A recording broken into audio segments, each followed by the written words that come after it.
আসসালামু আলাইকুম। 10 মিনিট মাদ্রাসায় আপনাকে স্বাগতম।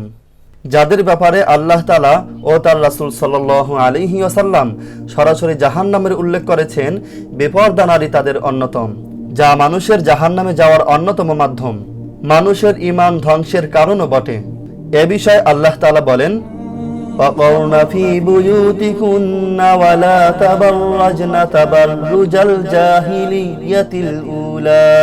তোমরা স্বগৃহে অবস্থান করো, প্রাচীন জাহিলি যুগের নারীদের মতো নিজেদেরকে প্রদর্শন করো না। জাহিলি যুগের নারীরা নগ্ন, অর্ধনগ্ন হয়ে নিজেদেরকে প্রদর্শন করত, যাকে বর্বরতা ও অসভ্য বলা হয়েছে। আমাদের নারীদেরকে এ নির্লজ্জতা, অশ্লীলতা ও বেহায়াপনা পথ অবলম্বন করতে আল্লাহ তাআলা অত্র আয়াতে কঠোরভাবে নিষেধ করেছেন।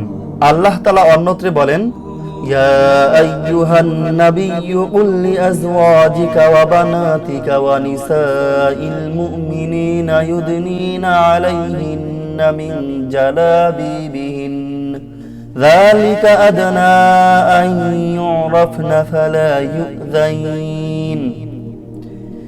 হে নবী, আপনি আপনার স্ত্রীদেরকে, কন্যাদেরকে ও মুমিন নারীদেরকে বলে দিন যে তারা যেন তাদের চাদরের কিয়দংশ নিজেদের উপর টেনে নেয়, এতে তাদেরকে চেনা সহজতর হবে, ফলে তাদেরকে উত্তপ্ত করা হবে না।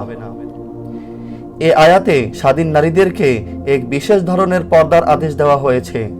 তারা যেন তাদের উপর দিক থেকে চাদর ঝুলিয়ে মুখ ঢেকে রাখে, যাতে সাধারণ দাসীদের থেকে তাদেরকে আলাদাভাবে চেনা যায় এবং দুষ্টদের কবল থেকে নিরাপদ থাকে। আল্লাহ তাআলা অন্যত্রে বলেন, وَقُلْ لِلْمُؤْمِنَاتِ يَغْضُضْنَ مِنْ أَبْصَارِهِنَّ وَيَحْفَظْنَ فُرُوجَهُنَّ وَلَا يُبْدِينَ زِينَتَهُنَّ إِلَّا مَا ظَهَرَ مِنْهَا وَلْيَضْرِبْنَ بِخُمُرِهِنَّ عَلَى جُيُوبِهِنَّ। হে নবী, আপনি ঈমানদার নারীদেরকে বলে দিন তারা যেন তাদের দৃষ্টিকে নত রাখে ও তাদের লজ্জাস্থানের হেফাজত করে।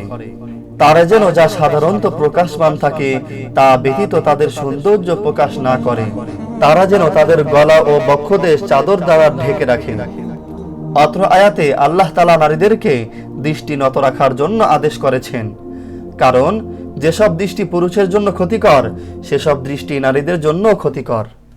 আল্লাহ তাআলা অন্যত্রে আরো বলেন, وَإِذَا سَأَلْتُمُوهُنَّ مَتَاعًا فَاسْأَلُوهُنَّ مِنْ وَرَاءِ حِجَابٍ ذَلِكُمْ أَطْهَرُ لِقُلُوبِكُمْ وَقُلُوبِهِنَّ।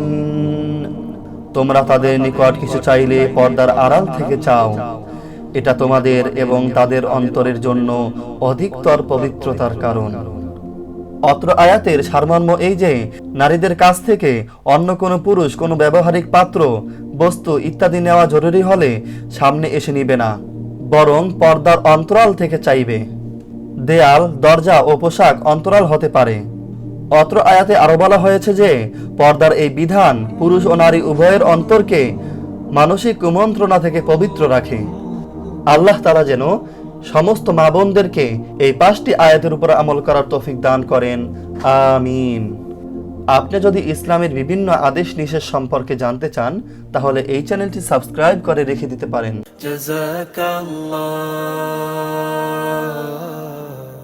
জাযাকাল্লাহ।